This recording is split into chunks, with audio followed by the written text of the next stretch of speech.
وإمام الطيبة والحرم وترجمان بلسان الكتاب ومقام الب والحلم والحكمة والكمال القاسم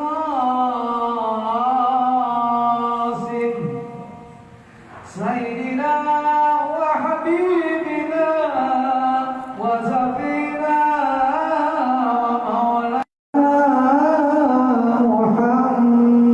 اللهم صل وسلم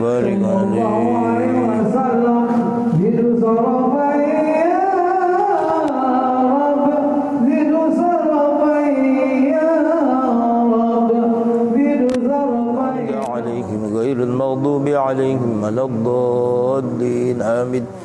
Al-Fatihah. Bismillah hadirati masyayikh mahabbatan pesantren masyayikh Manangitan Syekh Abdullah Faqih Ahmad Rasul Sayyid rahimahumullah ta'ala wa damanna fa'ada alaina ala ahlina ala uladina dhurriyyatina talamidina bi barakatihim wa barakati ulumihim. Al-Fatiha. A'udzu billahi minasy syaithanir rajim. Bismillahir rahmanir rahim. Alhamdulillahi rabbil alamin arrahmanir rahim maliki yaumiddin. إياك نعبد وإياك نستعين اهدنا الصراط المستقيم صراط الذين أنعمت عليهم غير المغضوب عليهم ولا الضالين آمين. Bismillahirrahmanirrahim. Yang pegang kitab halaman 122 bagian atas. Wa kun hasanal muraqabati li sa'ati syarifah. Bagi bapak saudara yang ikut di live streaming Facebook Forum Silaturahmi Jamaah Subuh Gabungan, sudah saya kirim file berupa PDF kajian pada pagi hari ini. Mudah-mudahan bisa mengikuti, bukan hanya mendengar tapi juga bisa membaca kitab yang sudah saya tulis ulang. Bismillahirrahmanirrahim. Wa kun hasanal muraqabati lis-sa'ati syarifati fa innaha mubahammatun fi jami'il yaumi fa'azaka an tudrikaha wa anta khashi'un lillahi ta'ala mutadhallilun mutadarri'un wa la tahdur fil jami'i majalisal hilaqi wa la majalisal qassasi bal majlisal ilmi an-nafi'i wa huwa alladhi yazidu fi khawfika minallahi ta'ala wa yankusu min raghbatika fid dunya fa kullu ilmin la yad'uka minad dunya ilal akhirati fal jahlu a'wadu fasta'idz billahi min ilmin la yanfa'u.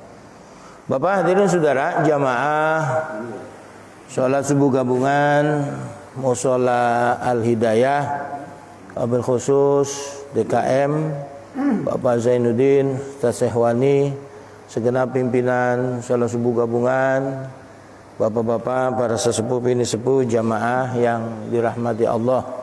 Alhamdulillah pagi ini kita dapat anugerah kembali bisa hadir untuk melaksanakan tugas kewajiban kita kepada Allah, ibadah. Mudah-mudahan kehadiran kita, sholat subuh kita, langkah kita diberikan pahala yang besar oleh Allah Subhanahu wa ta'ala.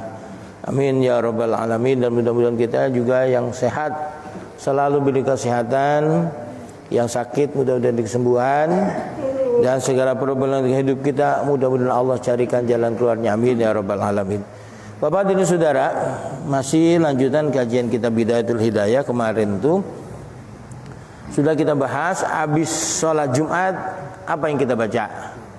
Nah, kemarin tuh kita baca Fatihah 7 kali, Al-Ikhlas 7 kali, Al-Falaq 7 kali, An-Nas 7 kali. Setelah itu baca doa, Allahumma ya Ghani ya Hamid ya Mu'id ya Rahim ya Wadud aghnini bihalalikan haramika wa bi ta'atika maqsadika wa bi fadlika amman siwak. Kemarin juga sesudah itu kalau memang bisa tetap di masjid, jangan pulang. Sampai kapan? Sampai maghrib. Nah, kalau orang kaya saya khutbah kemana-mana kagak pulang, bini saya nyari mana lagi gua pamit Jumatan sampai gini kagak pulang-pulang. Nah, ini buat bapak-bapak yang pensiun, kalau rumahnya deket ya nggak apa-apa, tapi pamit dulu sama bini, ntar gua pulang maghrib atau isya. Atau kalau nggak bisa sampai asar. Nah, tapi bagaimana nih Imam Syekh Nawawi Banten pensyarah kitab Bidayatul Hidayah nyatakan ya mau pulang ya nggak ngapa-ngapa, yang penting hatinya tetap selalu ingat kepada Allah itu. Nah, kalau di masjid juga kita kongkoin sama tukang gojek ya kagak ada, nggak ngaruh, biar kata jogrogannya doang di masjid, hatinya di mana-mana. Nah, apalagi yang diomongin janda. Aduh, udah enggak ada tuh. Nah, meskipun kita enggak ke masjid, istilahnya kita tidak itikaf di masjid dari jam 11 kita berangkat atau setengah 11 sampai isya umpama tuh, enggak begitu, tetap kita pulang. Ya enggak apa-apa, yang penting hati kita terpaut dengan masjid, itu yang pentingnya di situ. Nah, fadilahnya tuh kalau kita dari jam 11 sampai asar sholat asar bareng-bareng berjamaah, itu kayak orang pahalanya kayak orang pergi haji. Kalau dia sampai maghrib pahalanya haji umroh. Pergi haji, pergi umroh, itu pahalanya. Nah, sekarang, nah ini yang penting nih. Sesudah kita masuk waktu asar, waktu sore, sebab di hari Jumat ini ada waktu yang istimewa. Kalau pas kebetulan kita berdoa di saat itu, doa kita mustajab. Ada tempat-tempat yang mustajab, ada waktu-waktu yang mustajab. Tempat yang mustajab di sana, di Mekah, di Raudhah, di Madinah, di Raudhah, kemudian di Maqam Ibrahim, apa di antara pintu dengan Hajar Aswad. Nah, itu tempat-tempat mustajab kita berdoa. Ada juga waktu-waktu mustajab, sepertiga malam habis sholat fardu kita berdoa. Nah, itu waktu-waktu yang mustajab. Termasuk ini, itu waktu di waktu sore dari asar sampai dengan maghrib, itu waktu yang istimewa. Kata Imam Ghazali, wakun hasanal muraqabati, wakun dan jadilah kamu hasanal muraqabati, orang yang bagus penelitiannya. Artinya saat itu antara asar sampai maghrib kita harus betul-betul perhatikan tuh. Ini kalau santri dulu saya hari Jumat kan libur sekolahnya, habis main Jumat kita pada tidur, habis main asar kita pada main bola. Libur itu sama almarhum Kiai Ahmad Marzuki Zahid, kita dimarahin itu, jangan terlalu diumbar karena saat itu ada waktu yang mustajab. Ini Kiai sepuh. Nah, muraqabahnya kita harus meneliti betul-betul li sa'ati syarifati, bagi waktu yang sangat mulia. Ada waktu yang sangat mulia. Begitu juga hari Kamis. Hari Kamis itu dari mulai asar sampai maghrib itu waktu yang mustajab. Kita berdoa kepada Allah, banyak baca istighfar. Kali bidaya seperti beberapa pembahasan beberapa bulan yang lalu, bahwasanya di waktu sore itu menjelang maghrib kita baca surat wasyamsi wadduhaha wal-laili idza yaghsha. Yang kedua, yang ketiga surat Muawwidzatain, Al-Falaq sama An-Nas. Itu proteksi diri dari godaan setan. Itu paling tidak itu. Di hari Jumat itu ada waktu yang mulia. Fa innaha mubhammatun fi jami'il yaumi, karena sesungguhnya waktu yang mulia itu, waktu yang kalau kita berdoa diijabah oleh Allah, mubhammatun, disamarkan, fi jami'il yaumi, di sepanjang hari. Tuh nggak ada yang tahu. Nah, kalau kita jaring dari mulai asar sampai maghrib, jam berapa itu? Kalau kita jaring insya Allah nyangkut. Nah, tapi kalau kita biarin ya nggak dapet.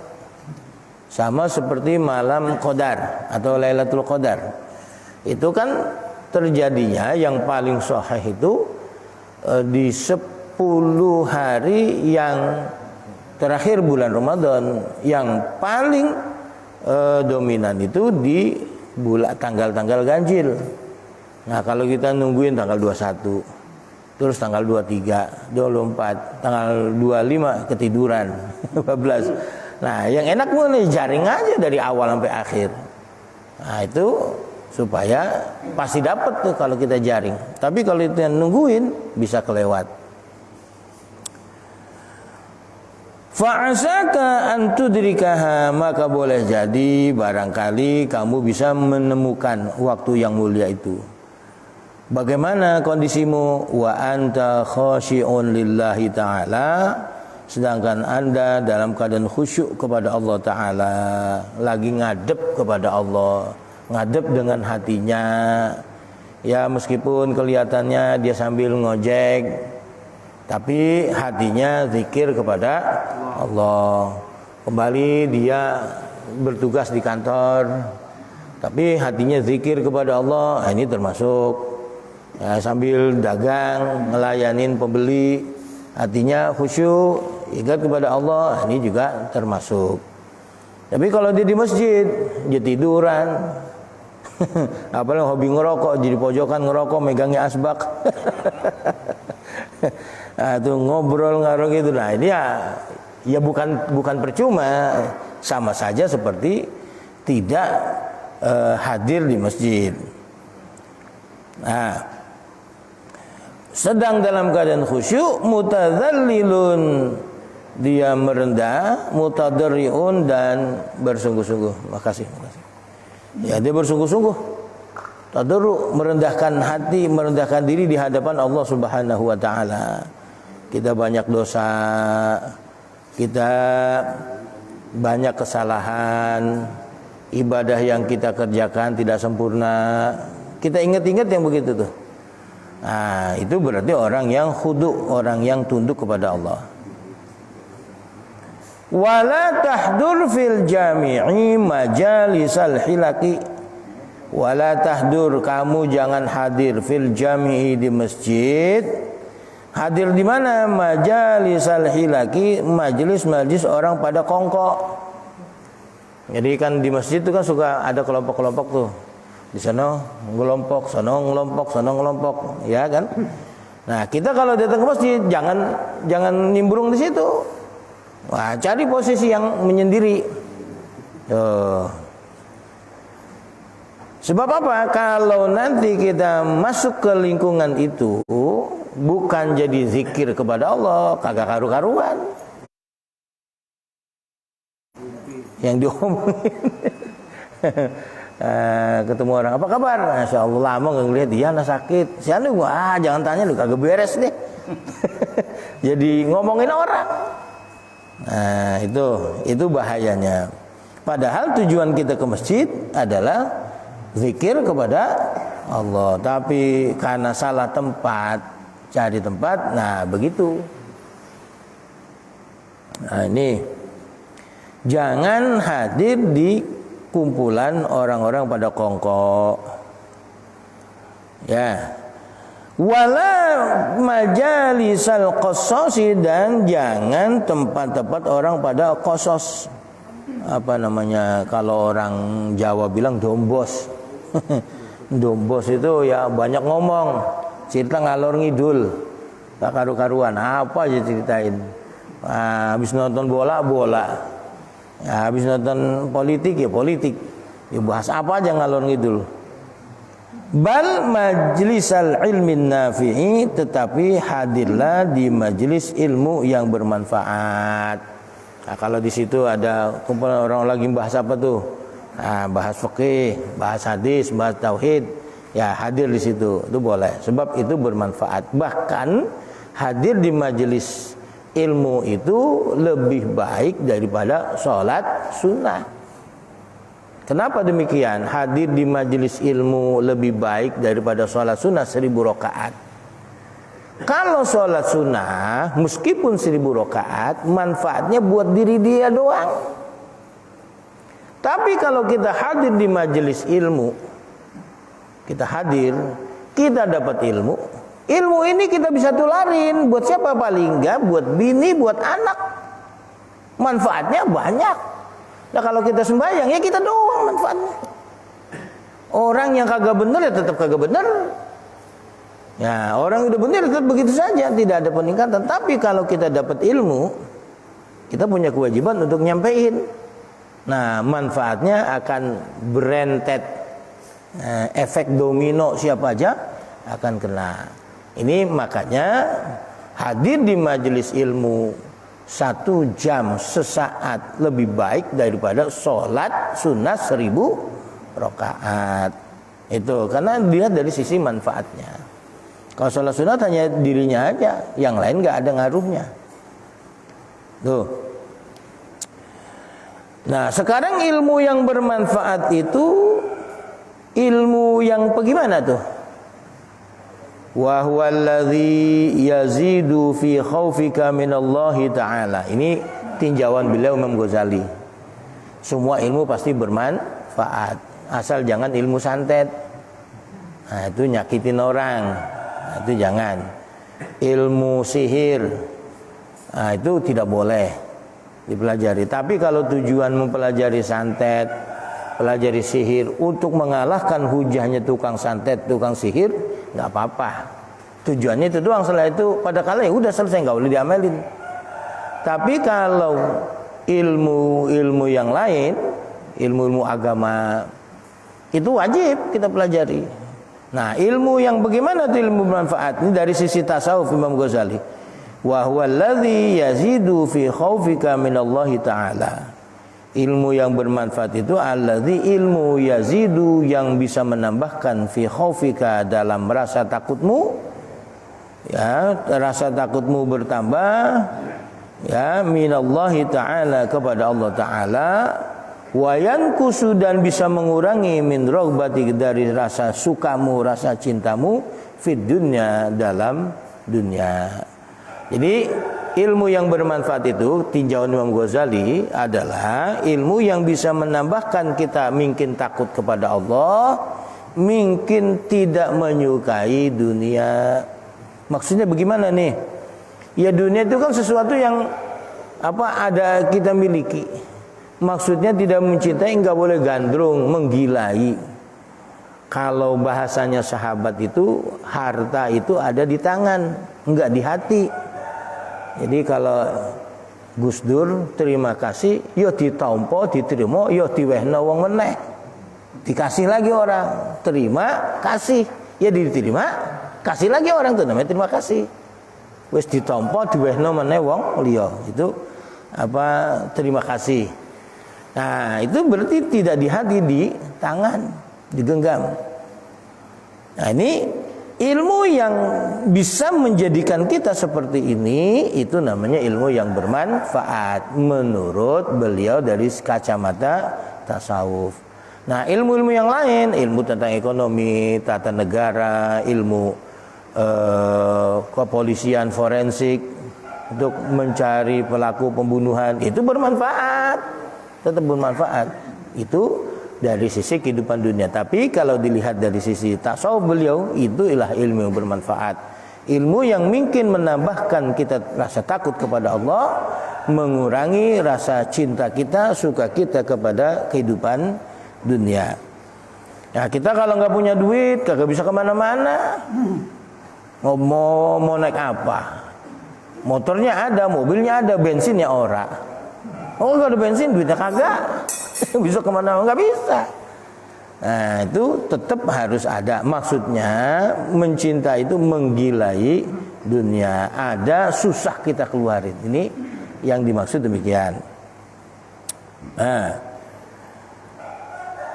fakullu ilmin la yad'uka minad dunya ilal akhirati fal jahlu a'wadu. Fakullu ilmin la yad'uka, fakullu ilmin semua ilmu La yad'uka, yang tidak mengajakmu. Tidak mengajak kemana? Minad dunya, dari kehidupan dunia, ilal akhirati, kepada akhirat. Fal jahlu, maka bodoh, enggak ngerti tentang ilmu itu, a'wadu, lebih bermanfaat. Artinya ilmu-ilmu yang menjadikan kita tidak menambah rasa suka kepada kehidupan akhirat, meninggalkan dunia, itu enggak ngerti, enggak ngapa-ngapa. Contohnya apa? Bagaimana supaya nyanyi bagus, kemudian bagaimana supaya berpenampilan lebih cantik. Ya, itu ada manfaatnya, cuman tidak, justru bukan menambah rasa takut kepada Allah. Nah, kalau perempuan umpama nih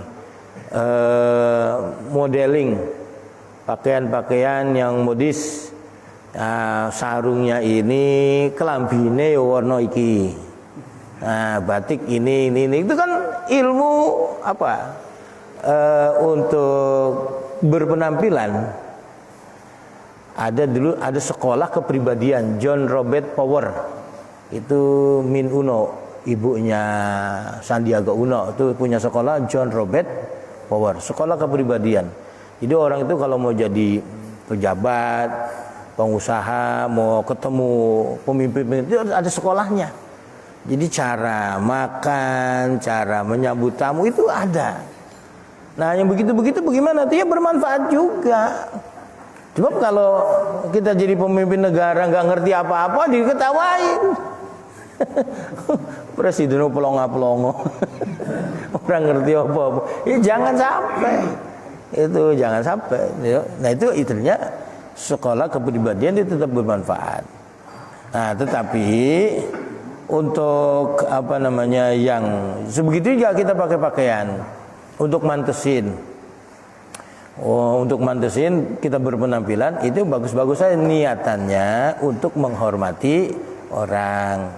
Kayak kita kalau kondangan pakai celana buntung, pakai kaos partai umpama, itu yang kita datengin kecewa, ya gua kagak diendain.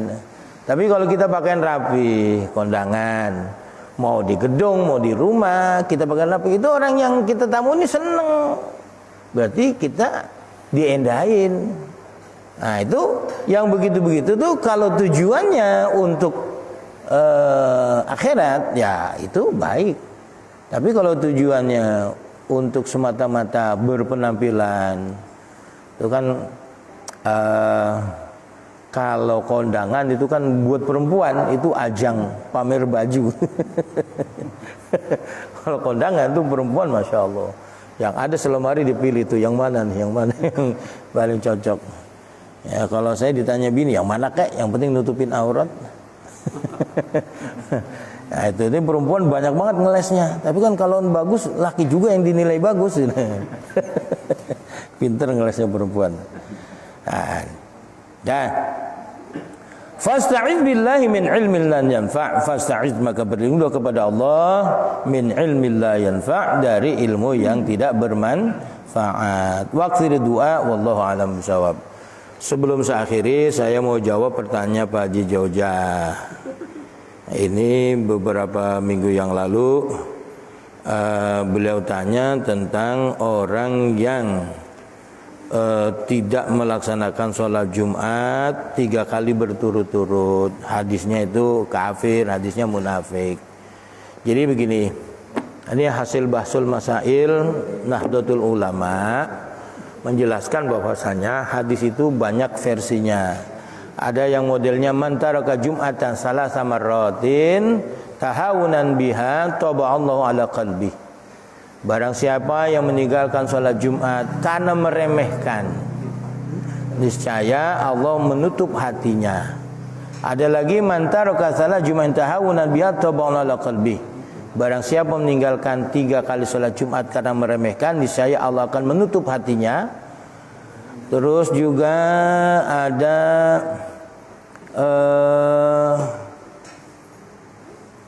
Al-jum'atu haqqun wajibun ala kulli muslimin fi jama'atin illa arba'atun abdun mamlukun aw imratun aw sabiyun aw maridun. Jadi Jumat itu wajib kecuali atas 4 golongan perempuan, bocah, budak, sama orang yang sakit.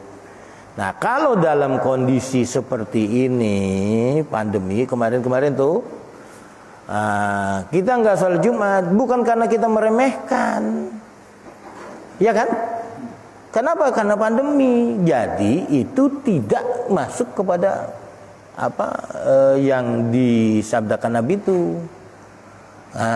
Ini termasuk orang yang sakit karena ada pandemi, kondisi darurat, tidak apa-apa. Kalau memang orang itu meninggalkan Jumatan karena meremehkan, bukan karena malas, karena meremehkan, maka dia itu ya munafik. Ya, munafik, ngaku Islam tapi tidak mengamalkan ajaran agama Islam.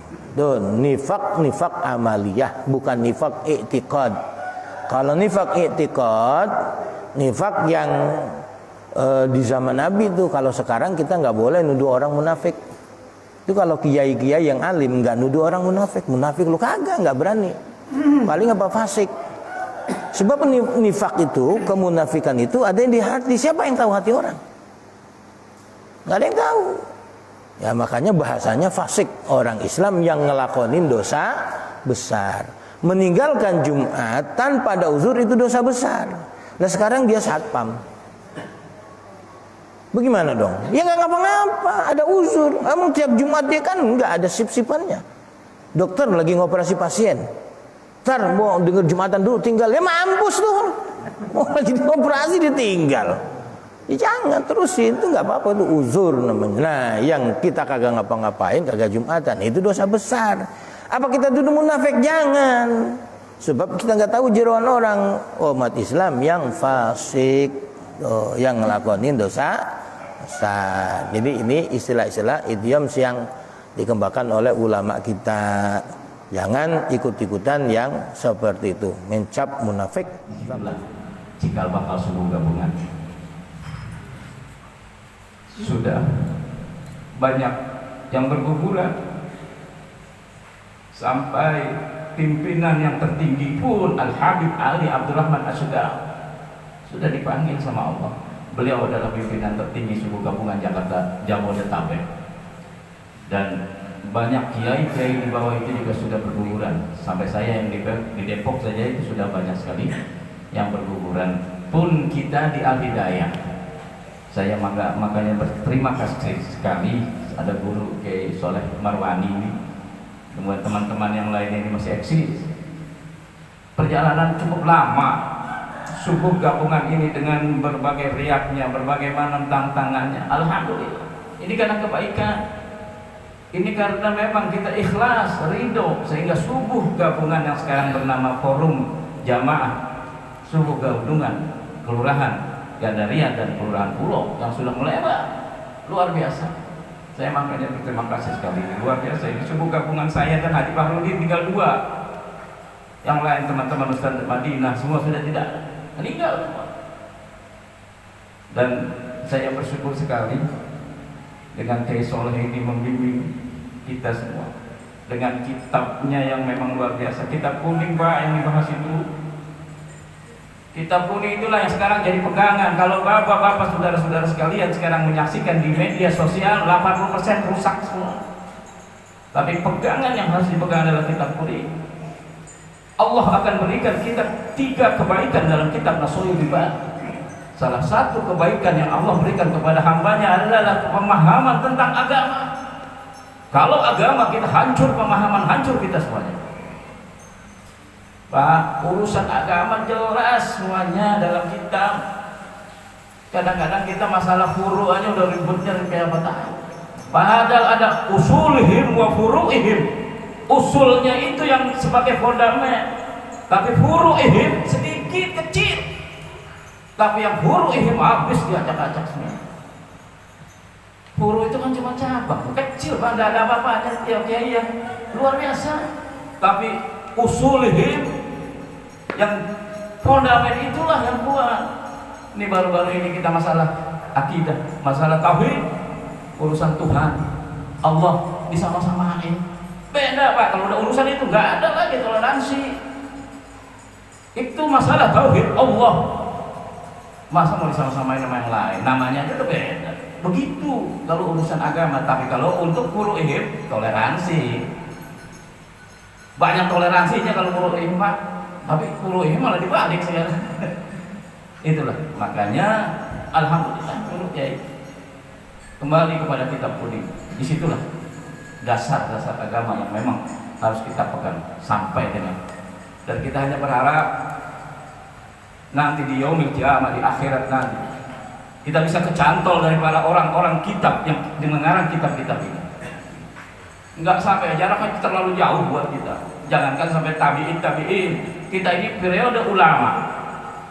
Siapa ulama kita yang dekat dengan kita? Al-Maghfurah Kiai Abdurrahman Nawawi, Abdurrahman Sa'id, Al-Maghfurah Kiai Haji Mukhtar Lutfi. Itulah posisi-posisi yang insya Allah kita bisa jantol sama dia. Kalau tidak Pak, kita luar biasa, tidak bisa kita jantol. Nah, kitab yang dibahas adalah Syekh Nawawi Al-Bantani.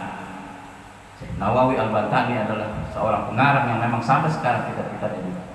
Kenapa? Karena sanadnya dia sampai dengan kepada Rasulullah SAW. Amin ya rabbal alamin. Itu saja. Terima kasih. Mohon maaf jamuannya barangkali kurang enak atau segala macam. Mohon dibukakan pintu maaf yang sebesar-besarnya. Assalamualaikum warahmatullahi wabarakatuh.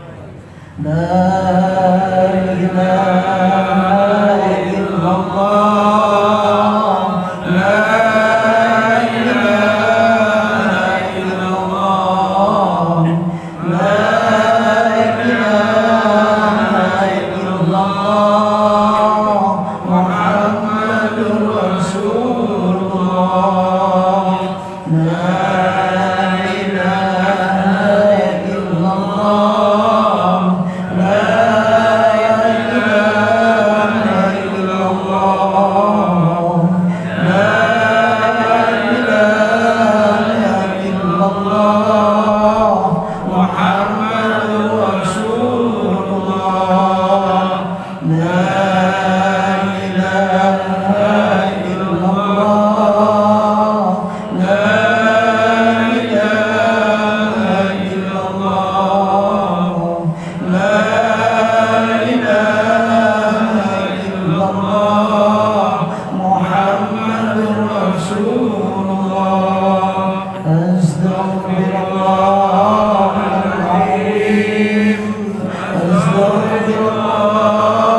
Al-Habib Ali Abdurrahman Asghar ila rukai Mauki Haji Abdurrahman Syed Al-Rahman Kiai Muthanabi Darahum Akwai Ustaz Haji Yusuf Haji Kiai Haji Mukhtar ila rukai Marhum Ustaz Bapak Marjuki bin Ulam dan pada orang tua kita marhum dan saudara.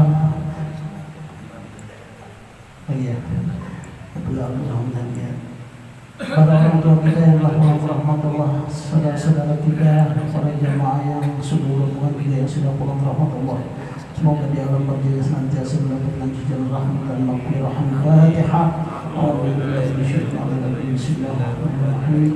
Alhamdulillahirabbil alamin arrahmanir rahim maliki yaumiddin iyyaka na'budu wa iyyaka nasta'in ihdinas siratal mustaqim صراط الذين أنعمت عليهم غير المغضوب عليهم ولا الضالين اللهم إنا نجرم اغفر لنا يا رحيم يا أرحم الراحمين